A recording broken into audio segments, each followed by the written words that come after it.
کہ ارشاد ہوا کہ مسلمانوں ہم نے تمہارے اوپر 3 ولایتوں کو واجب کیا۔ انما ولیکم اللہ، تمہارا ولی میں اللہ ہوں، والرسول، میرا رسول تمہارا ولی ہے، والذین آمنوا الذین یقیمون الصلاۃ ویؤتون الزکاۃ وہم راکعون، تیسرا وہ تمہارا ولی ہے جو حالت رکوع میں زکوٰۃ دیتا ہوا نظر آ جائے۔ جب کہا انما ولیکم اللہ، میں اللہ ولی ہوں، ہم سب نے کہا لا الہ الا اللہ، والرسول، ہم سب نے کہا محمد، اور جب کہا کہ وہ تمہارا ولی ہے جو رکوع میں زکوٰۃ دے، ہم سب نے کہا علی اللہ۔ تو ہمارے کلمہ، ہماری اذانیں اسی آیت کی روشنی میں ہیں۔ اگر آیت رک جاتی تو شیعوں کی اذانیں بھی رک جاتی، اگر آیت رک جاتی تو شیعوں کے کلمے بھی رک جاتے۔ جب اللہ نے کہا کہ 3 ولایتیں ہیں، لہٰذا ہم نے بھی 3 ولایتوں کو مان لیا۔ اب زکوٰۃ دی رکوع میں، یہ قرآن جو ایڈریس دیتا ہے وہ بڑا دقیق ہے۔ ایک مرتبہ میں کہتا ہوں فلاں شہر میں چلے جانا، فلاں چوراہے پر فلاں گلی میں گھر ہے، لیکن ایک مرتبہ میں دقیق ایڈریس دیتا ہوں کہ فلاں چوراہے کی فلاں گلی کے ابتدا میں فلاں دکان ہے، فلاں دکان ہے، دکان بھی کون سی ہے وہ بھی بتاتا ہوں، پھر بتاتا ہوں 3 گھر چھوڑ کے 4تھا گھر فلاں آدمی کا ہے۔ یہ ہے دقیق ایڈریس۔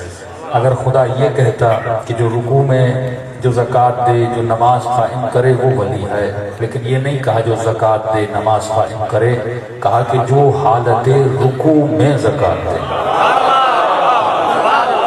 مطلب اشارہ ہے ایک دقیق ایڈریس کی طرف، اور جو ایڈریس خدا بتائے وہ دقیق ہی ایڈریس ہوتی ہے۔ اور جب اہل بیت رسول کا اعلان کیا، وہاں پر بھی ایڈریس بتائی کہ اہل بیت رسول وہ ہیں جو ہر طرح کے رجس سے دور ہیں، نہ ہی رجس ان کے قریب جاتا ہے، کیونکہ رجس کو بھی پتا ہے کس کے قریب جانا ہے۔ شیطان بھی جب گمراہ کرنے کی باتیں کرتا تھا تو کہتا تھا لَأَغْوِيَنَّهُمْ أَجْمَعِينَ إِلَّا عِبَادُكَ مِنْهُمُ الْمُخْلَصِينَ، اے خدا تیرے سارے بندوں کو گمراہ کر دوں گا، لیکن میں بھی تیرے مخلص بندوں کو گمراہ نہیں کر سکتا۔ تو یہاں پر ایڈریس بتائی جاتی ہے۔ میں نے کہا مسلمان اگر ہدایت چاہتا ہے تو قرآن اٹھا لے، قرآن واقعاً وہ کتاب ہے جو ہر بندے کو ہدایت دیتی ہے۔ ہم قرآن کرتے تو بہت ہیں، لیکن قرآن پڑھتے بہت کم ہیں۔ یہ المیہ ہے کہ ہم علی کرتے تو بہت ہیں، لیکن علی کو پڑھتے بہت کم ہیں۔ ہم حسین کرتے تو بہت ہیں، لیکن حسین کو پڑھتے بہت کم ہیں۔ ہم مولا سجاد کا نام تو بہت لیتے ہیں، لیکن مولا سجاد کو پڑھتے بہت کم ہیں۔ میں نے کئی مجموعوں میں کہا، میں نے کہا اتنا مجمع، اتنے لوگ مولا کا نام لے رہے ہیں، لیکن اس میں سے کتنے لوگوں نے نہج البلاغہ کمپلیٹ پڑھی ہوئی ہے؟ اتنے لوگ امام سجاد کا نام لیتے ہیں، لیکن ہم میں سے کتنے لوگوں نے مولا کی صحیفہ سجادیہ پڑھی ہوئی ہے، سنی ہوئی ہے، لیکن پڑھی ہوئی نہیں ہے؟ یہ عوام کا حال ہے، یہ مظلومیت قرآن ہے۔ تو قرآن بھی قرآن میں صفات کو بیان کرتا ہے۔ کل میں نے کہا کہ نام سے زیادہ صفت مضبوط ہوتی ہے۔ اللہ نے نام نہیں بتایا کہ تیسرا ولی علی ہے، اللہ نے صفت بتا دی ہے کہ تیسرا ولی وہ ہے جو حالت رکوع میں زکوٰۃ دیتا ہوا نظر آ جائے۔ اب صفات کو ڈھونڈنا تیرا کام ہے۔ وہ متقین کی صفات بتاتا ہے، وہ منافقین کی صفات بتاتا ہے، وہ حلالیوں کی صفات بتاتا ہے، وہ جھوٹوں کی صفات بتاتا ہے، وہ ظلم کرنے والوں کی صفات بتاتا ہے۔ اب یہ تیرا کام ہے، تو صفات کو جا کے ڈھونڈ، جس میں وہ صفات ہوں گی اس پہ اللہ کی لعنت بھی ہوگی۔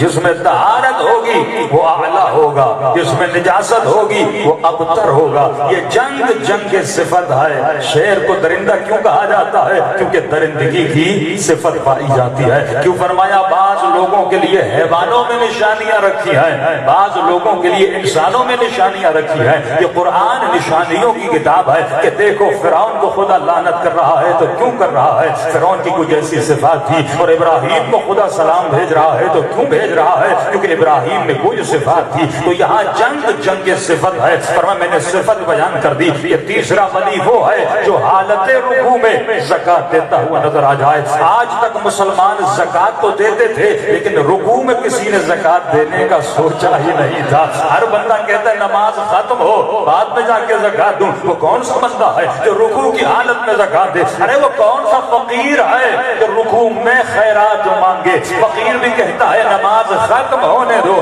میں بعض میں خیرات مانگوں گا، لیکن تاریخ نے عجیب واقعہ لکھا، قرآن نے عجیب صفت بتائی کہ مانگنے والا بھی عجیب تھا، دینے والے کا مزاج بھی الگ تھا، مانگنے والے کا مزاج بھی الگ تھا۔ تاریخ لکھتی ہے مزاج کیوں الگ نہ ہوتا؟ کیونکہ مانگنے والا جبرائیل تھا، دینے والے علی تھے۔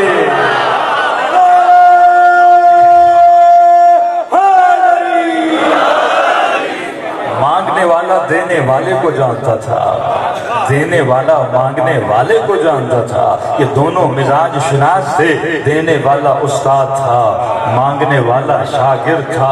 اور یہ عجیب مزاج آج تک کسی نے رکوع میں زکات نہیں دی، صرف آپ کے مولا نے زکات دی ہے۔ لیکن اعتراض کرنے والوں نے اعتراض کیا، اور وہ اعتراض یہ کیا کہ ایک طرف آپ علی بن ابی طالب کے فضائل اتنے پڑھو، دوسری طرف یہ باتیں کرو، تو یہ ہماری سمجھ میں نہیں آتا۔ ہم نے کہا کیا مطلب؟ ایک طرف تو کہتے ہو کہ علی کی نماز ایسی ہوتی تھی کہ جب تیر لگتا تھا نبی کہتے تھے نماز کی حالت میں نکالو، اور آپ ہی پڑھتے ہو کہ علی کو پتہ نہ چلا کہ تیر نکلا ہے یا نہیں نکلا۔ اور دوسری طرف کہتے ہو کہ کسی نے خیرات مانگی، وہ بھی علی نے نماز کی حالت میں آواز سنی۔ بات تو لوجیکل ہے نا، ایک بندے کو تیر کا پتہ نہ چلے اور آواز کا پتہ چل جائے، یہ دونوں چیزیں آپس میں ٹکراتی ہیں۔ یا تو تیر والی فضیلت صحیح نہیں ہے، یا تو نماز والی فضیلت۔ ایک بات ماننی پڑے گی، یا یہ کہو تیر والی بات جو ہے وہ من گھڑت ہے، یا کہو نماز والی بات صحیح ہے۔ نہیں، علی کو سنائی بھی دیتا تھا، نماز میں ہر چیز کا پتہ بھی لگتا تھا، یہ ممکن ہی نہیں کہ تیر نکالا جائے پتہ نہ چلے۔ ہم نے کہا پہلی بات کلیئر ہو جائے، دوسری بات کو بھی ہم کلیئر کر دیتے ہیں۔ پہلی بات یہ کہ مانگنے والے نے 3 مرتبہ مانگا تھا۔ جب پہلی مرتبہ کہا ہے کوئی مجھے خیرات دینے والا، علی نے نہ آواز سنی نہ علی نے خیرات دی۔ دوسری مرتبہ کہا ہے کوئی مجھے خیرات دینے والا، اب جو سن بھی رہے تھے وہ بھی پریشان تھے، یہ کیسا فقیر ہے، انتظار کر لے نماز ختم ہو جائے گی، ہم کہاں بھاگے جا رہے ہیں، ہم اسے خیرات دے دیں گے۔ لیکن انہیں کیا پتا یہ خیرات نہیں مانگ رہا، یہ آیت کا منتظر ہے۔ فقیر کو بھی پتا تھا رحمت للعالمین کے دربار میں ہوں، نماز ختم ہوگی کوئی نہ کوئی تو خیرات دے گا، لیکن یہ مأمون تھا اللہ کی طرف سے کہ جا کر خیرات مانگو، کیونکہ اللہ بھی جانتا تھا کوئی نمازی نماز میں خیرات نہیں دیتا، یہ آیت بلانے کا منتظر تھا۔ اب اس نے تیسری مرتبہ آواز بلند کی، کہنے لگا پروردگارا تیرے نبی کی دربار میں آیا ہوں اور خیرات مانگ رہا ہوں، مجھے کوئی خیرات نہیں دے رہا، کیونکہ اسے بھی پتا تھا خیرات ملنی ہے، یہ بھی پریشان تھا خیرات کوئی دے کیوں نہیں رہا۔ جب اس نے تیسری مرتبہ خدا سے مانگا، اور وہ علی جو ہمیشہ حضور خدا میں ہوتے ہیں آواز کو سن لیا، خیرات کو دے دیا۔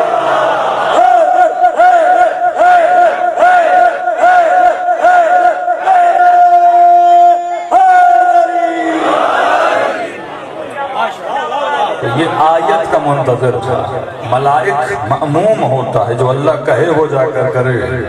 اس نے پہلی مرتبہ مانگا کسی نے نہ دیا، دوسری مرتبہ مانگا کسی نے نہ دیا، تیسری مرتبہ خدا سے مانگا۔ اور وہ علی ابن ابی طالب جو نماز کی حالت میں ہمیشہ حضور پروردگار عالم میں ہوتے ہیں، یہ کہوں خدا نے سنا اور ید اللہ نے دیا، رب نے آواز کو سنا اور ید اللہ نے عطا کر دیا۔ تو میرے عزیز صرف نظریہ رکھنے سے کچھ نہیں ہوتا جب تک نظریوں کو پرکھا نہ جائے۔ ایک مومن سے پوچھا جائے نا کہ یا علی مدد کیوں کہتے ہو، جواب یہ دے کہ مولانا کیونکہ بچپن سے کہتا ہوا آ رہا ہوں، میری عادت ہے۔ نظریے عادتوں سے نہیں بنتے، نظریے عقل سے بنائے جاتے ہیں۔ نقل والے شیعہ نہیں ہوتے، عقل والے شیعہ ہوتے ہیں۔ یہ اور بات اس میں ہوتی ہی نقل ہے، علی والا اور میٹرک پاس کرے نقل سے، انٹر پاس کرے نقل سے، معاشرہ ایسا ہو تو بندے بھی ایسے بن ہی جاتے ہیں، لیکن یاد رکھنا نقل سے ڈگری مل جاتی ہے، علم نہیں ملتا۔ اسی طرح نقل سے نظریے بن جاتے ہیں، ایمان نہیں بنتا۔ ایمان بندے کی عقل سے بنتا ہے، تو فرمایا صرف نظریہ بنانا کافی نہیں ہے، اس نظریے کے لیے دلیل بھی ہونی چاہیے۔ دوسرا کہا کہ نماز میں تیر نکلا، اور کیسے ممکن ہے کہ بندے کو پتہ نہ چلے؟ ہم نے کہا ممکن ہے اگر تو قرآن پڑھے۔ ہمارے یہاں قرآنی شیعہ بھی ہے نا، قرآنی شیعہ ہونا چاہیے، لیکن قرآن کے ساتھ اہل بیت بھی ہونے چاہیے، کیونکہ ایک نور ہے، ایک کتاب ہے، اور کتاب تب تک سمجھ میں نہیں آتی جب تک نور نہ ہو۔ میں ممبر پہ بیٹھا ہوں، آپ سب مجھے دیکھ رہے ہیں، آنکھیں تو آپ سب کے پاس ہیں، کوئی اکثر لوگ کہیں گے ہم مولانا کو دیکھ رہے ہیں آنکھوں کی وجہ سے۔ میں کہوں گا الحق اور سچ ہے کہ آپ آنکھوں کی وجہ سے دیکھ رہے ہو، لیکن اور چیز بھی ہے، اگر وہ نہ ہو تو آنکھوں کے ہونے کا فائدہ نہیں ہے۔ کہ وہ کون سی چیز ہے؟ میں نے کہا وہ نور ہے۔ اگر روشنی نہ ہو تو آنکھیں بھی دکھا نہ سکیں۔ کتاب ہدایت ہے، پر اگر نور نہ ہو، اگر اہل بیت جیسے مفسر نہ ہو تو کتاب بھی تمہیں ہدایت نہیں دے سکتی۔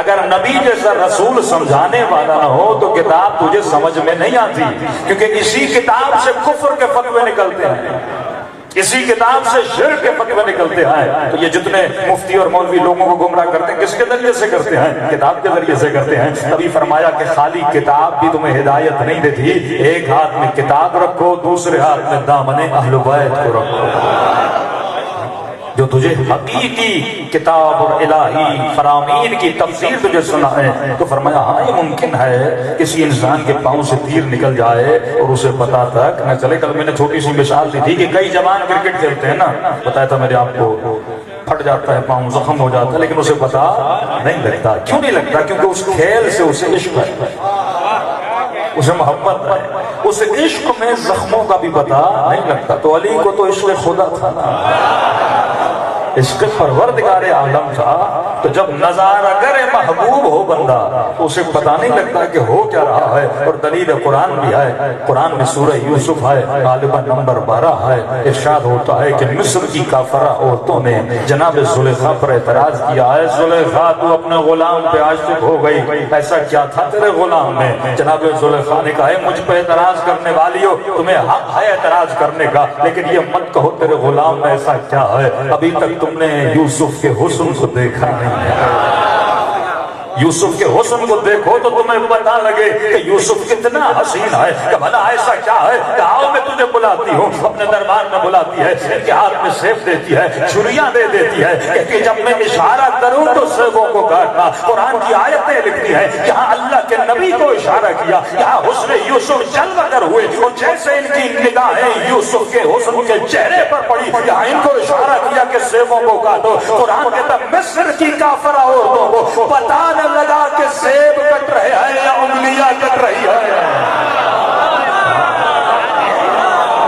یہ کوئی قصے اور داستان کی کتاب نہیں ہے، یہ قرآن ہے جس پہ اگر ایمان نہ رکھو تو تمہارا ایمان تباہ و برباد ہو جائے۔ مصر کی کافرہ عورتیں ہیں، میں بار بار لفظ زور پر دے رہا ہوں، کافرہ عورتیں ہیں جن کے وجود میں ذرہ برابر ایمان نہیں ہے، وجود کفر سے بھرا ہوا ہے، اور جب کفر نے نور نبوت کو دیکھا اسے پتا نہ چلا کہ انگلیاں کٹ رہی ہے یا سیب کٹ رہے ہیں۔ ارے وہاں پر دیکھنے والا کوئی معمولی نہیں تھا، کل ایمان علی مرتضیٰ تھے، اور کسی یوسف کے حسن کو نہیں دیکھ رہے تھے بلکہ خالق حسن یوسف کو دیکھ رہے تھے، تو علی کو کیسے پتا چلتا؟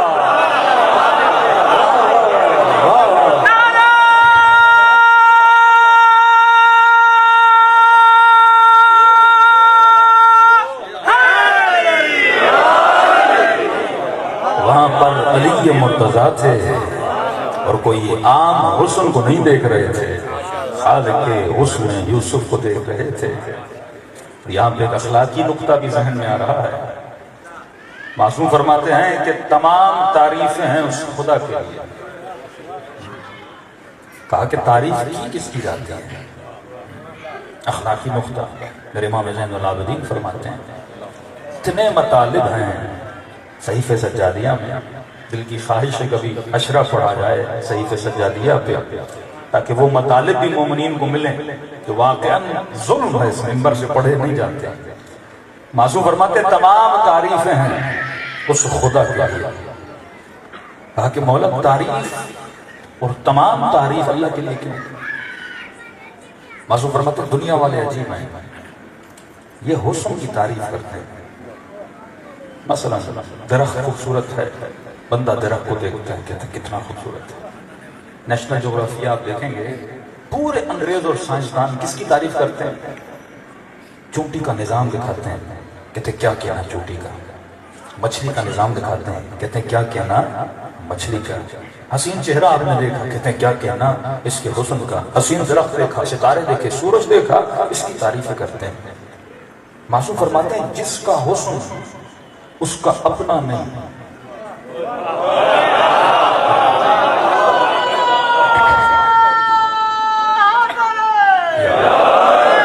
عجیب ہے انسان جس کا حسن اس کا اپنا نہیں، جس کو علمی اسلام میں کہتے ہیں جس کا حسن اس کا ذاتی نہیں۔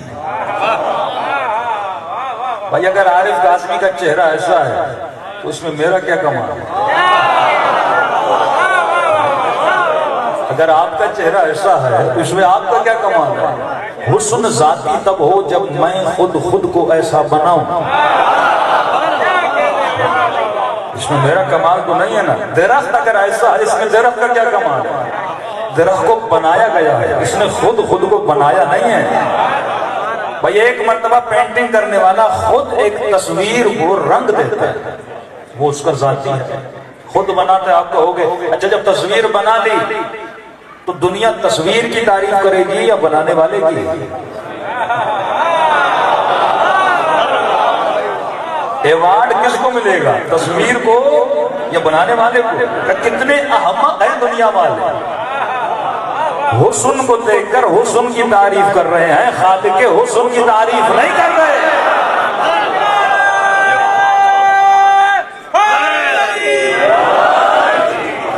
کسی کا حسن اس کائنات میں ذاتی نہیں ہے، انبیاء سے لے کر اولیاء سے لے کر عام انسانوں سے لے کر یہاں تک ایک چھوٹا سا پتھر اٹھاؤ اس کا حسن ذاتی نہیں ہے۔ اب مولا فرماتے کائنات میں ایک ہے جس کا حسن اس کا اپنا ہے، عطا کردہ نہیں ہے، جس نے کسی سے حسن لیا نہیں۔ اگر محمد بنا تو نبوت عطا کی گئی، اگر مدینۃ العلم بنے تو علم عطا کر دیا گیا۔ وعلم آدم الاسماء كلها، آدم کو تمام تر اسماء کی تعلیم دی گئی، اپنا نہیں تھا، دیا گیا تھا۔ لیکن فرمایا کائنات میں ایک ہے جس کا حسن اس کا اپنا ہے، وہ ہے پروردگار عالم۔ فرمایا تبھی ہم کہتے ہیں الحمدللہ رب العالمین۔ تمام تعریفیں کس کے لیے ہیں؟ خدا کے لیے ہیں۔ اچھا عام مومن سے پوچھو اگر کسی گھر پہ جاؤ، اس نے آپ کی بڑی دعوت کی، سفرہ لگایا، سامنے مرغی بریانی گوشت، اور بندہ جائے کہے کیا کہنا مرغی کا، کیا کہنا اس چاول کے دانے کا، کیا کہنا اس سبزی کا، اور جس نے بلایا وہ دیکھ رہا ہے بندہ اس کی تعریف کی جا رہا ہے، میری کیوں نہیں کر رہا؟ مرغی کی تعریف کر رہا ہے، چاول کی تعریف کر رہا ہے، شربت کی تعریف کر رہا ہے، لیکن جس بیچاری نے بنایا، جس نے تجھے بلایا تو اس کی تعریف نہیں کر رہا۔ تو اللہ بھی کبھی کبھی کہتا ہوگا عجیب بندہ ہے، میرے حسن کی تعریف کر رہا ہے، میری تعریف کیوں نہیں کر رہا؟ تو یہ وہ معارف یہ کب ملتے ہیں؟ جب انسان میں شعور آئے۔ صرف لفظوں کو رٹنے سے، نظریے کو پالنے سے کچھ نہیں ہوتا۔ جب میں نے کہا پاکستان کا مطلب کیا، ہر بچے کو یاد ہے کہ پاکستان کا مطلب ہے لا الہ الا اللہ، لیکن اس ملک کے کس کونے میں لا الہ الا اللہ نظر آتا ہے؟ اوپر سے لے کے نیچے تک آ جائے۔ جس کے پارلیمنٹ کے لاؤنجز میں جاؤ تو وہاں سے شراب کی بوتلیں ملتی ہیں، اور کوئی پکڑا بھی جائے تو کہتے ہیں شہد چاہیے۔ یہ حال ہے اس ملک کا۔ ایک تو بندہ گناہ کرے پھر اس طرح چھپائے کہ نجس کو حلال کا نام دے دے. شہد میں اللہ نے شفا رکھی ہے لیکن ان کو شراب میں شفا نظر آتی ہے. تو یہ تب ہوتا ہے جب نظریہ ہو لیکن عمل نہ ہو. تو وہ قومیں کبھی بھی ترقی نہیں کرتی جو صرف نظریوں کو پکڑیں. بھائی اس ملک کا نام کیا ہے؟ پاکستان. استان کہتے ہیں فارسی میں جگہ کو. کس کی جگہ؟ پاک لوگوں کی جگہ. لیکن اکثر تو نجس ہیں. جب نام تم نے پاک رکھا تو فریضہ تھا اس ملک کو پاک بھی بنانا. اور پاک ملک طہارتوں سے بنتا ہے، گناہوں سے نہیں بنتا. بعثت لأتمم مکارم الاخلاق میں مبعوث ہوا تھا کہ امت کو اخلاق کی بلندیوں پر پہنچاؤں. اور یہاں اقدار اخلاقی کیا ہیں وہ آپ کو نظر آتا ہے. تو صرف لفظوں کے رٹنے سے مومن نہیں بنتا. 4 لفظ ابو سفیان نے بھی کہے تھے، لا الہ الا اللہ محمد رسول اللہ. لیکن قرآن نے کہا حبیب کہہ دو ابھی اسلام لائے ہو، ابھی ایمان تمہاری دلوں میں داخل نہیں ہو. اصل ہے دخول ایمان، نہ ہے لفظوں کی ادائیگی. اتنے سالوں سے ہم حوزے میں پڑھے لیکن جو تعریف کی جاتی ہے نا انسان کی، جو انسان میرے سامنے بیٹھا ہے اور آپ جسے دیکھ رہے ہیں، یہ تعریف ائمہ نے نہیں کی انسان کی. علم لوجک میں اور علم المنطق میں جو انسان کی تعریف کی جاتی ہے وہ یہ ہے کہ الانسان حیوان ناطق. مدرسوں میں چلے جائیے اور کسی طالب علم سے پوچھیے بھائی انسان کی تعریف کا ڈیفینیشن آف ہیومن کیا ہے؟ انسان کہتے ہیں کس کو ہے؟ تو کہتے ہیں انسان کی تعریف کیا ہے کہ انسان وہ حیوان ہے جو بولتا ہے یا جو سوچتا ہے یا جو فکر کرتا ہے. باقی ہر چیز میں یہ حیوان ہے. کھانے میں، پینے میں، جسم میں اس کی خواہشیں، اس کی ضرورتیں سیم ہیں حیوانوں والی. لیکن ایک فرق ہے اس حیوان میں کہ یہ بولتا ہے، دوسرے حیوان بولتے نہیں. کسی نے کہا مولانا طوطا بولتا ہے. میں نے کہا وہ خود سے نہیں بولتا، اسے جو سکھاؤ وہ بولتا ہے. انسان کی خوبی یہ ہے کہ انسان جو بولتا ہے اپنی فکر سے بولتا ہے. اگر نہیں بولتا تو یہ بھی بولتا ہے. اگر انسان ہے تو اپنی فکر سے بولے، جو سوچے فکر کرے اس کے بعد اس کلمات اس کے منہ سے جاری ہو جائیں، یہ انسان ہے. اور کہا کہ واضح فرق انسان اور حیوان میں یہ ہے کہ حیوان کی زندگی 1000 سال پہلے جیسی تھی آج ویسی ہے، کیونکہ اس کی فکر میں ارتقا نہیں، ترقی نہیں. بس چڑیا ہے 1000 سال پہلے جیسے گھونسلہ بناتی تھی ویسا بناتی. اس کو محدود علم دیا گیا، وہ بھی عطا تھا، کسی مدرسے میں سیکھا نہیں چڑیا نے. آج پوچھا جائے کہ یہ چڑیا گھونسلہ کس سے بنانا سیکھتی ہے، پوچھئے کسی مفتی اور مولوی سے. یہ اتنے حیوان، یہ کبوتر، یہ چڑیا، یہ بھینس، یہ بکریاں جو اپنی زندگی گزارنے کے لیے طریقے بناتی ہیں، یہ کس سے سیکھتے ہیں؟ نہیں سیکھتے نہیں ہیں، ان کو سکھایا جاتا ہے. تو میں نے کہا جس چڑیا کو خدا سکھا دے، جس چڑیا کو خدا سکھا دے وہ ایسا گھونسلہ بناتی ہے، اور اسے علم کون دے رہا ہے؟ پروردگار عالم دے رہا ہے. تو جب چھوٹے سا علم خدا کسی کو دیتا ہے، پوری دنیا اس پہ ریسرچ کر رہی ہے، انہوں نے سیکھا کہاں سے؟ وہ تصور کرو جو مدینۃ العلم ہوگا خدا سکھاتا ہے. لیکن اس چڑیا میں ترقی نہیں ہے. یہ جیسا گھونسلہ 1000 سال پہلے بناتی تھی آج ویسا بناتی ہے. لیکن انسان میں ارتقا ہے. یہ پہلے کھیتیوں میں رہتا تھا، پہاڑوں میں رہتا تھا، پھر شہر میں آیا، پہلے گدھوں گھوڑوں پہ سفر کرتا تھا، اب گاڑیوں پہ سفر کرتا ہے، پہلے سمندروں میں جاتا تھا، اب جہازوں میں چڑھ رہا ہے. تو اس کا فکری ارتقا بتا رہا ہے کہ یہ کون ہے؟ یہ انسان ہے. اس کی فکر میں رد و بدل بتا رہا ہے کہ یہ کون ہے؟ یہ انسان ہے. یہ تعریف کی دنیا والوں میں انسان وہ ہے جو فکر کرے، انسان وہ ہے جو بولے. لیکن جب میں مکتب اہل بیت میں گیا تو مجھے ایک الگ تعریف ملی جو روزوں میں نہیں پڑھائی گئی، اور وہ تھی صحیفہ سجادیہ کے اندر. کہ امام سے پوچھا مولا انسان کی ڈیفینیشن کیا ہے؟ انسان کسے کہتے ہیں؟ امام نے یہ نہیں کہا جو بولے وہ انسان ہے، تو سب کو پتا ہے. یہ تو کوالٹی آف ہیومن ہے. یعنی گدھے میں ایک کوالٹی ہے، گھوڑے میں اس سے تو بڑھ کر کوالٹی ہے. اسی طرح چونٹی میں ایک کوالٹی. تو حیوانات میں کچھ ترقی یافتہ حیوان ہے، کچھ تنزل یافتہ حیوان ہے. تو انسان ترقی یافتہ حیوان ہے. لیکن یہ انسان کب بنتا ہے یہ مولا بتا رہے ہیں. امام نے یہ نہیں کہا جو بولے وہ انسان ہے، جو سوچے وہ انسان ہے، جو لکھے وہ انسان ہے. فرمایا نہیں. تو قرآن اٹھا، اللہ کہتا ہے اولئک کالانعام بل ہم اضل، وہ حیوان ہیں بلکہ حیوان سے بدتر ہے. خدا کن کو بول رہا ہے؟ کیا آپ کی نگاہ میں یزید انسان تھا یا حیوان تھا؟ اللہ کہتا ہے حیوان سے بدتر ہے. یہ توہین حیوان ہے کہ یزید کو حیوان بولو، کیونکہ حیوان ظلم نہیں کرتا جتنا ظلم یزید نے کیا.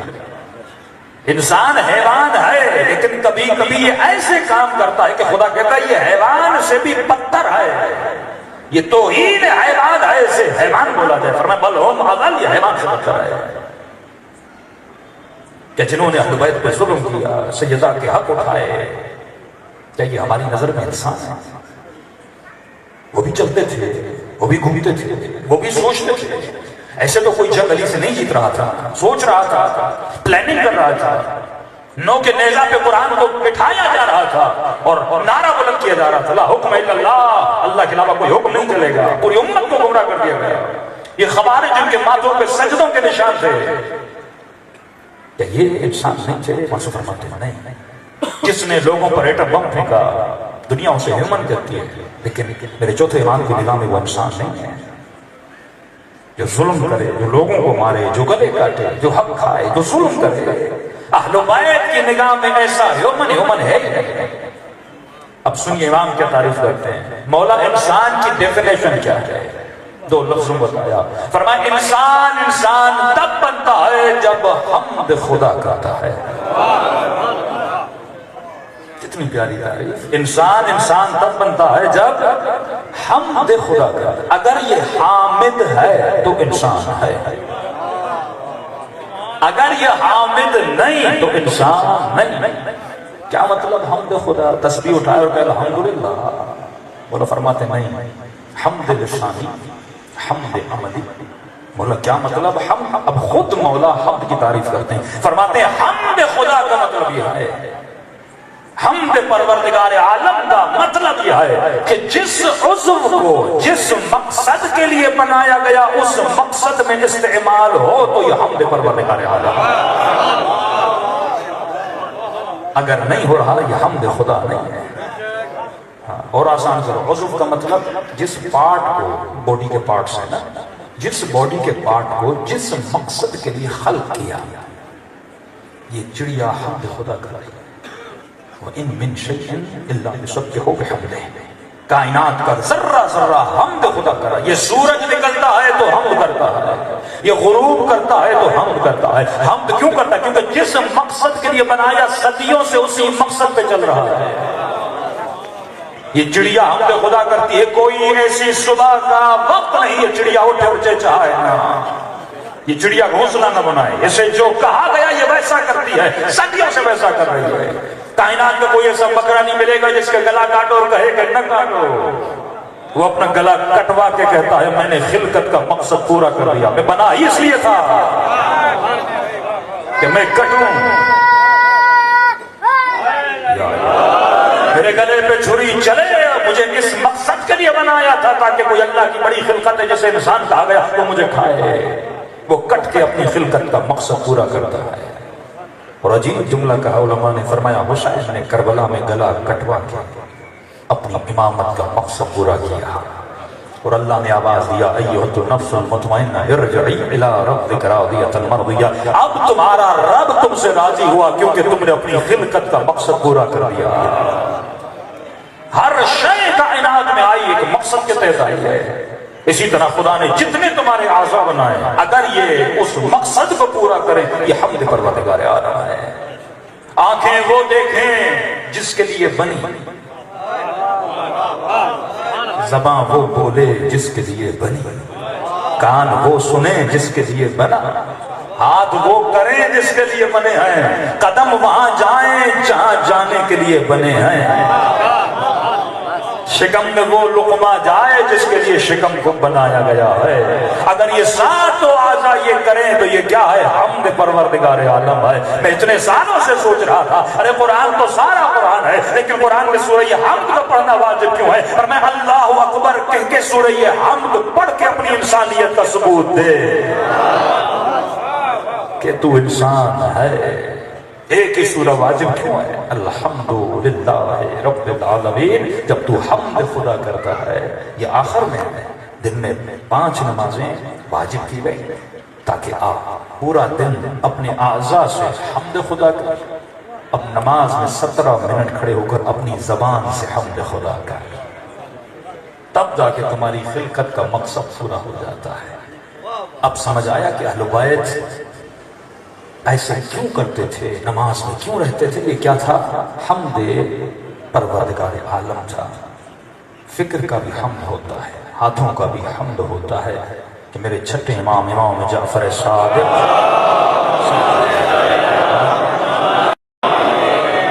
مولا ممبر پر جاتے ہیں اور فرماتے ہیں، اے لوگوں، میں روز آتا ہوں تمہیں کچھ نہ کچھ سناتا ہوں، لیکن آج کچھ سناؤں گا نہیں، تم سے سنوں گا۔ لیکن یہ تربیت تھی اہل بیت کی۔ سب سے بڑا دشمن ہمارا کون ہے؟ نہ شمر ہے، نہ یزید ہے، نہ سپاہی صاحب ہے۔ کسی نے کہا مولانا سب سے بڑا دشمن ہمارا شیطان ہے۔ میں نے کہا وہ بھی نہیں۔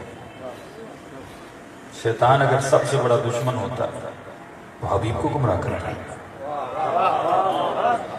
شیطان اگر سب سے بڑا دشمن ہوتا تو حر کو حسین کے لشکر میں جانے کیوں ہوتا؟ وہ تو خدا قرآن میں خود کہتا ہے، قیامت کے دن کہے گا، خدا میں تو تم سے ڈرتا ہوں۔ یہ گناہ خود کرتے ہیں، الزام مجھے لگاتے ہیں، تو اس نے بھی تو مشورہ دیا نا، کبھی تجھے دھکا تو نہیں دیا نا۔ تو سب سے بڑا دشمن انسان کا کون ہے؟ کبھی سوچئے، وہ ہے انسان کی اپنی جہالت۔ آج کے شیاطین سر اس چیز سے جو فائدہ لے رہے ہیں، ہماری جہالت سے فائدہ لے رہے ہیں۔ عوام میں اگر شعور ہو، فکر ہو، تو کبھی دشمن عوام کو گمراہ نہ کرے گا۔ وہ عوام جو ایک کلپ سے بھڑک اٹھے، نہج بلاغہ مولا کا جملہ مولا فرماتے ہیں، کچھ لوگ علی کو سب سے زیادہ تکلیف عوام ہے۔ اگر لوگوں میں شعور ہوتا تو کوئی علی جیسی عوام کو چھوڑتا۔ یہ عوام کی بے شعوری، یہ عوام کی جہالت، یہ عوام کی نادانیاں وقت کے امام کو تنہا کر دیتے ہیں۔ عوام کی جہالت اور نادانی 1000 سال گزر جاتے ہیں، لیکن امام غیب کے پردے سے باہر نہیں آتا، کیونکہ شعور نہیں ہے، کیونکہ فکر نہیں ہے۔ فرماتے جس طرح بندر کو ڈھول کی ٹاپ پہ نچوایا جاتا ہے نا، اور وہ تب ہوتا ہے جب عوام پاگل ہو، تو لوگ اس طرح نچواتے ہیں۔ مولا فرماتے جس طرح بکریوں کے ہجوم کو ایک چرواہا سیٹی بجا کے بلواتا ہے، ساری بکریاں آتی ہیں، اور آج بھی چھوٹے چھوٹے کلپ بنا کے عوام کو نچوایا جاتا ہے۔ وہاں سے کلپ آتے لوگ ناچنے لگتے ہیں، سارا شور شرابہ کلپوں پہ ہوتا ہے۔ ایک کلپ آئے عوام جذباتی ہوتی ہے، ایک کلپ آئے عوام، تو یہ جو کلپ بازیاں چل رہی نا، اس نے کلپ نکال دیا، میں نے کلپ نکال دیا، اس نے کلپ نکال دیا، کہ پورے ملک کی فضا کو سے کیا کیا جاتا ہے؟ خراب کیا جاتا ہے۔ وہ شیعہ عوام ہو، وہ سنی عوام ہو، اگر جہالت ہو تو ہر طرح کا مفتی آ کے انہیں گمراہ کر سکتا ہے، کیونکہ جہالت ہے۔ اسی پاکستان میں پروپیگنڈا کیوں ہوتا تھا؟ جاہل اسے نہیں کہتے جو ایم اے پاس نہیں ہے، پڑھے لکھے جاہل ہوتے ہیں، پروفیسر ہے، ایم اے پاس ہے، بہت بڑا آفیسر ہے، لیکن شعور نہیں ہے۔ کہ مولا فرماتا ہے المومن کیس، مومن کی ایک نشانی ہے، مومن میں صفت رشد ہوتی ہے۔ اگر یہ رشید نہیں ہے، مومن نہیں ہے۔ صرف نعرہ مارنا، مجلس پڑھنا، مجلس میں آنا، یہ تو مومن کی نشانی نہیں ہے نا۔ مومن رشید ہوتا ہے، مومن فتنوں کو سمجھتا ہے، مومن ہواؤں کو پرکھتا ہے کہ مجھ سے کیا کروایا جا رہا ہے۔ کیوں سادہ سادہ مومن بھڑک جاتے ہیں؟ تو یہی چاہتے ہیں شیعہ سنی آپس میں لڑیں۔ افغانستان کے حالات آپ دیکھ رہے ہیں کہ میں نے کہا وہ جانتے ہیں آپ کے دل میں محبت کیا ہے، بغض کیا، انہی چیزوں کو ابھارتے ہیں، لوگوں کو آپس میں لڑاتے ہیں۔ بھائی آپ شیعہ معاشرے میں نہیں رہتے، آپ ایک سنی معاشرے میں رہتے ہیں۔ ایک گھر آپ کا ہے، 4 گھر ان کے ہیں، پھر 2 گھر ان کے ہیں، پھر 4 گھر آپ کے ہیں، مکس معاشرہ ہے نا۔ تو جب آدمی مکس معاشرے میں رہتا ہے تو عقل مندی سے رہتا ہے۔ 28 سال علی ان کی حکومتوں کے سائے میں رہے، لیکن کبھی ملتا ہے کہ مولا نے کچھ ایسے کام کیا؟ سب سے بڑا اعتراض ہے کہ مولا کے گھر پہ حملہ ہوا، سیدہ کی پسلیاں ٹوٹی، لیکن کیا آپ کے مولا نے تلوار اٹھائی؟ اپنے آتے تو یہ عالی تلوار کیوں نہیں اٹھاتے؟ امام نے فرمایا میرے پاس اتنے لوگ نہیں ہیں، اگر لوگ ہوں تو علی تلوار اٹھائے۔ زبیر نے کہا میں لوگوں کو لاتا ہوں۔ امام نے کہا مسجد میں آ جانا، جتنے لوگ ہوں پھر علی فیصلہ کریں گے۔ جب مسجد میں گئے تو 4 سے زیادہ لوگ نہیں پہنچے علی کے پاس، کیونکہ امام نے اس وقت تلوار اٹھائی نہیں۔ ہمیشہ جہاد تلوار کا نہیں ہوتا، یعنی آپ تصور کریں حکومتیں ان کی، پاور ان کا، پیسہ ان کا، ممبر ان کے، مفتی ان کے، میڈیا ان کا، لیکن کس طریقے سے خاموشی نے اہل بیت نے کام کیا کہ آج تم مجلس میں آ کے بیٹھ رہے اور حسین کا نام سن رہے ہو۔ کبھی کوئی ایسی تحریک دیکھی ہے کہ 1000 سال حکومتیں، میڈیا، ممبر، مفتی، فتوے سب کچھ ان کا تھا، قید دیکھے، جیل دیکھے، 11 سال 12 سال ایک امام آپ کا زندان میں رہتا ہے۔ ایک امام کا نام ہی عسکری پڑ جاتا ہے کیونکہ عسکر میں رہتے تھے، فوجی چھاؤنیوں میں رہتے تھے، شیعہ امام سے مل نہیں سکتے تھے۔ ایک گھی بیچنے والا جب جاتا تھا، دیگ اندر جاتی تھی، دیگ کے نیچے خط چھپے ہوئے ہوتے تھے، پھر واپس آتی تھی، پھر اس دیگ میں امام خطوں کے جواب دیتے تھے۔ لکڑی بیچنے والا جاتا تھا، لکڑی کے بیچ میں خط چھپا کے جاتا تھا، امام وہ خط نکالتے تھے، جواب لکھتے تھے۔ یہ رابطہ تھا امام کا اور امت کا۔ اس مکتب کو یہاں تک پہنچایا، جذبات کے اوپر نہیں، فکر سے، عقل سے۔ 4 گالیاں دے دو گے کیا ہو جائے گا؟ 5 گالیاں وہ تمہیں دیں گے۔ فرمایا یہ مذہب عقل ہے، رشد ہے۔ یہودیوں کو کثرت سے مارا گیا نا، کہ یہودیوں نے جنگیں لڑی، آج یہودی ہر جگہ پر ہے، کمپنیاں ان کی ہیں۔ آپ کے ملک کے بڑے بڑے کمپنیاں آپ دیکھا ساری یہودیوں کے ہاتھ میں ہیں۔ دنیا کے سب سے زیادہ یہودی ساؤتھ افریقہ میں، امریکہ کے بعد کوئی ایسی کمپنی نہیں ساؤتھ افریقہ کی یہودیوں نے خرید لی۔ دنیا کے ٹاپ پروفیسر ان کے، ٹاپ سائنسدان ان کے، سارا بینکنگ سیکٹر ان کا، ایلوپیتھی کی جتنی دوائیاں ہیں سارے دوائیوں کے سیکٹر ان کے ہاتھ میں۔ کیوں ہے؟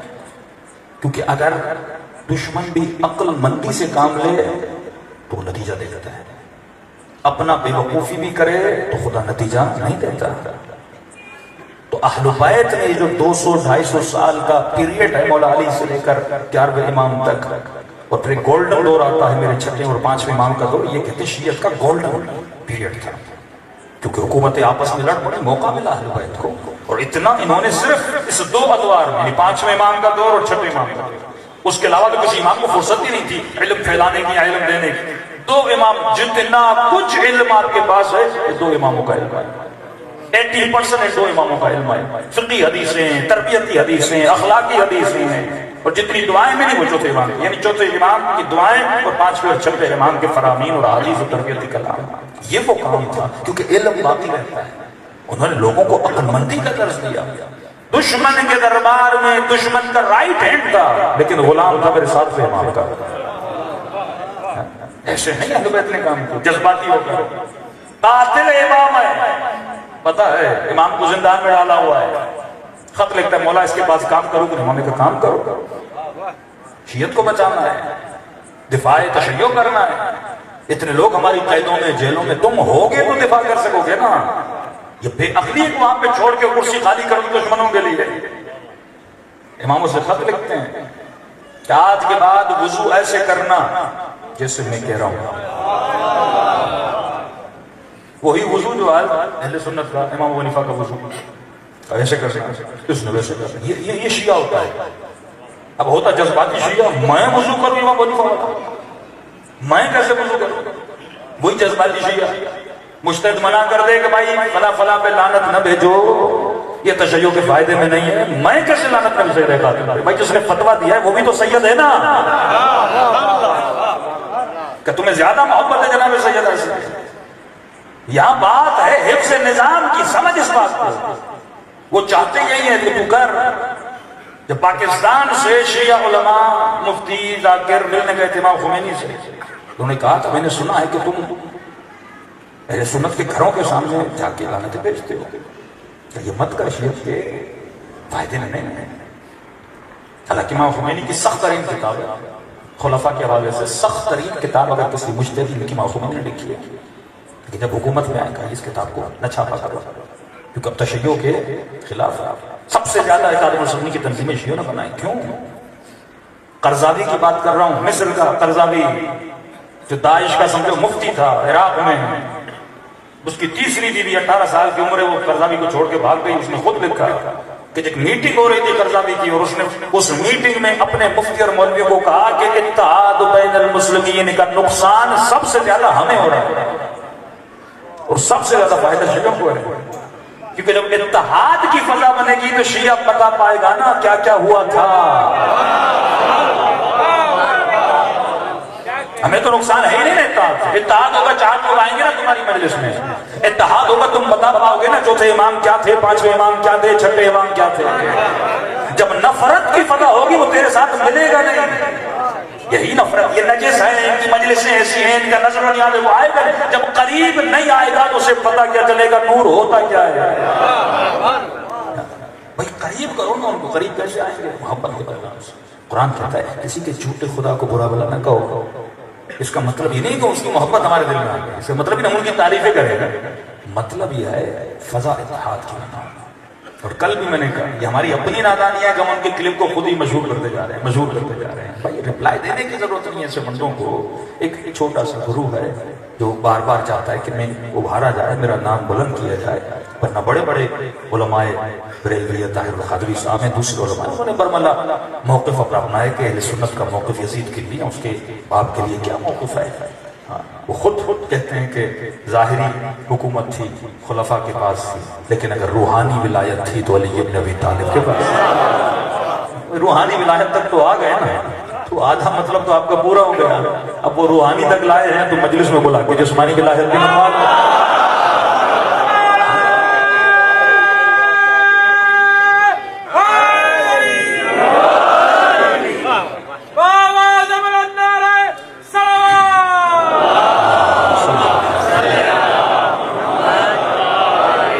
سب سے زیادہ یہ جو کلپوں کا سلسلہ چلا ہے،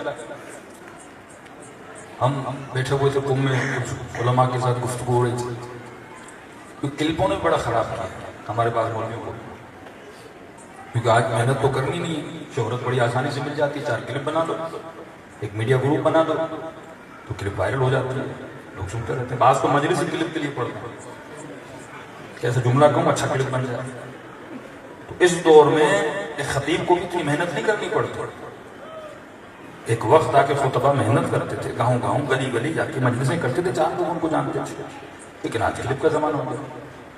تو آج مولوی ہیں دیسی مرغی والے، بعض ہیں فارمی والے. کلپوں کی وجہ سے جلدی موٹے تو ہو جاتے ہیں، چل نہیں پاتے ہیں. تو یہ بھی تبرج جاہلی ہے. آخری زمان یہ نشانیاں ہیں اپنے اندر، دوسروں کے اندر.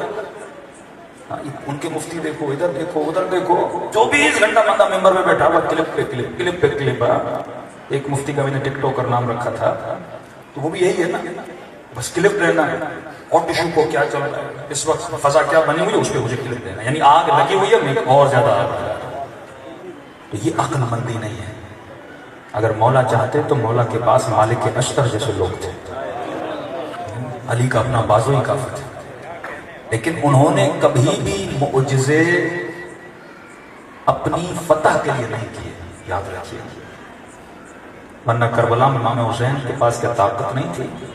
دور سے فرات کو بلاتے تو فرات عباس کے پاس آتی، عباس کو جانے کی ضرورت نہیں تھی. ولایت مطلقہ تھی، وہ حکم کرتے دریا ابل کے اہل بیت کے پاس آتا. یہ طاقت ان کے غلاموں کے اندر ہے. جب اسماعیل ایڑیاں رگڑے تو پانی نکل آتا ہے، تو حسین کو اشارہ دیتے زمین پانی کو ابل لیتی. جو خاک کو اٹھائیں اپنے ہاتھ پہ وہ ذرے سونے جواہر کے ذرات بن جائیں. لیکن کبھی بھی اپنی بقا کے لیے انہوں نے معجزے نہیں کی. ہاں جب امامت کو ثابت کرنا ہوتا تھا معجزہ دکھاتے تھے.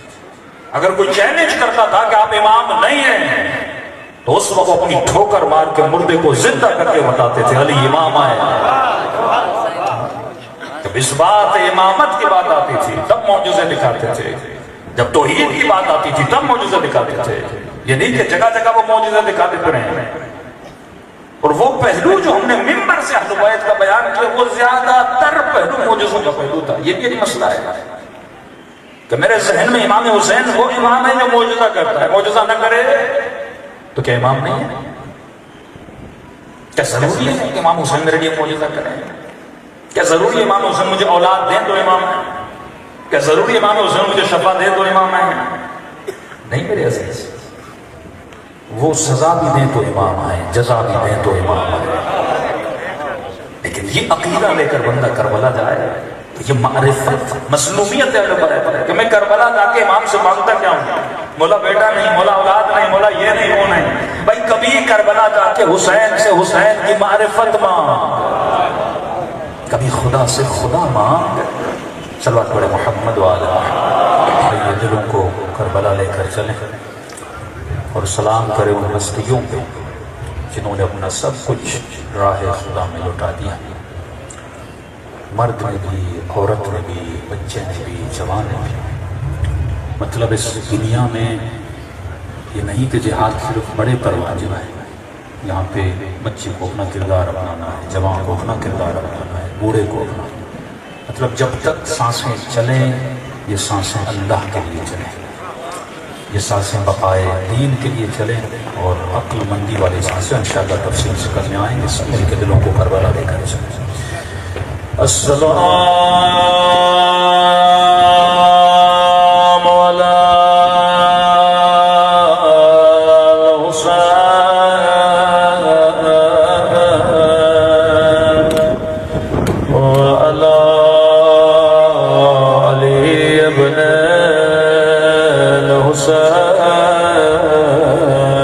حسین کی صدا بلند وعلی اولاد الحسین وعلی اصحاب الحسین. سب مل کے السلام علی الحسین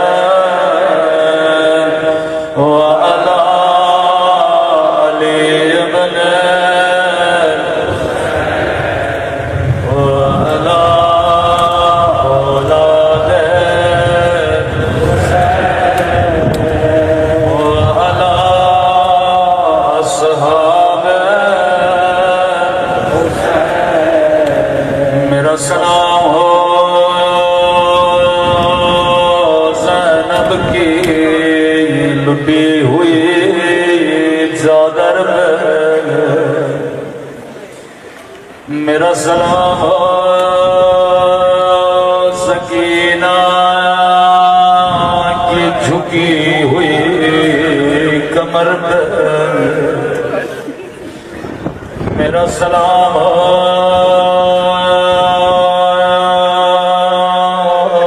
قیدی بیویوں کے بندھے ہوئے ہاتھوں پر. عزیزو آپ رو رہے ہو، کسی نے آپ کو رونے سے روکا نہیں ہے، کسی نے آپ کو دماچے نہیں مارے. لیکن جب بیویاں روتی تھی کبھی شمر کے دادیاں کبھی ظالم کے دماچے. بڑا مقام ہے بی بی زینب کا. آواز تھوڑی بڑھائیے. فرمایا بچپنے میں اماں کی ٹوٹی ہوئی مچھلیاں دیکھی، اللہ کسی بچی کو ماں کا جنازہ نہ دکھائے. ابھی جوان ہوئی علی مولا کے ضرب ابن ملجم کی ضربت کا وار دیکھا، اپنے ہاتھوں سے پٹیاں باندھی تھی. ابھی بابا شہید ہوئے، حسن کو سفید کفن پہنایا تھا. تھوڑی دیر کے بعد خود کفن سے تیر نکال رہی تھی. یہی زینب ہے جب بڑھاپا آیا ہائے کربلا کربلا 70 قدموں سے حسین کے سینے میں شبر کو سوار دیکھا تھا 11 محرم کو اونٹ پہ سوار تھی حسین کے جنازے کو تیروں پہ دیکھا عجب نہیں آواز آئی زینب کیا میرے بدن سے تیر نہیں نکالو گے جواب دیا ہوگا حسین کیسے نکالو وہ میرے ہاتھ پسے گردن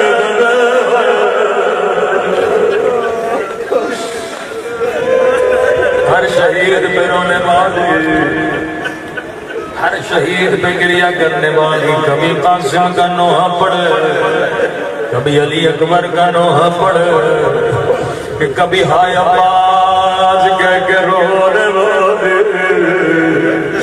بی بی فضہ فرماتی ہے جس بھی شہید کا لاش آتا تھا پہلے زینب جاتی تھی ماں کو قریب نہیں آنے دیتے تھے لیکن ایک مرتبہ خیمے میں دو ننی سی لاش آئی لیکن مجھے کہیں زینب نظر آئی خیمے میں گئی کیا دیکھا سر سجدے میں ہے رو کے کہہ رہی ہے خدا تیرا شکر تو نے زینب کی قربانی قبول کی میں نے کبھی بھی بچوں کی لاشیں آئی ہیں کفِ زمہ میں نہیں آؤں گی کبھی بچوں میں نہیں روئے کوفے کا بازار تھا عباس کا سر دیکھتی تھی رو کر کہتی تھی عباس تجھے میری چادر پہ بڑا ناز تھا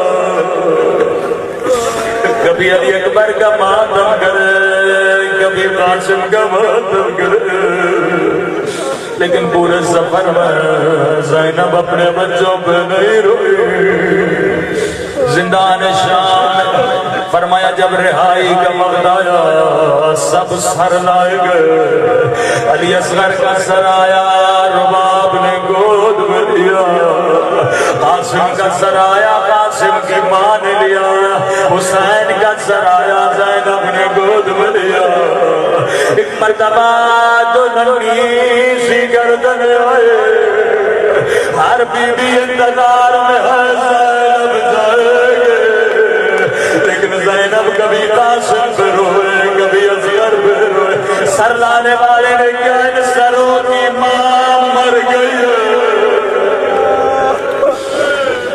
فضا نے ننی سی گردن لے کبھی بھی زینب کیا بچوں سے ناراض ہو رو کر کا ماں فضا میں علی کی بیٹی ہو اور زینب جو ایک مرتبہ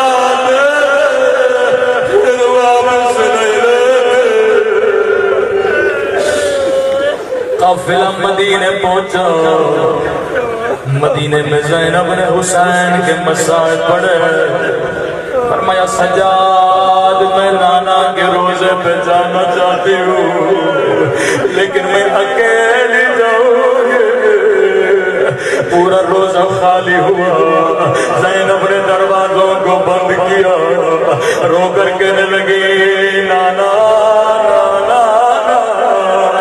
نانا بڑی دور سے آئی ہو پوچھو گے نہیں زینب کیا لائی ہو ایک مرتبہ چادر اتاری اپنی کلائیوں سے کپڑا ہٹایا کلائیوں کو نانا کے روزے پہ رکھا نانا تیری امت نے میری چادر چھینے اور نانا شمرے داری آئے والے اور نانا میرا حسین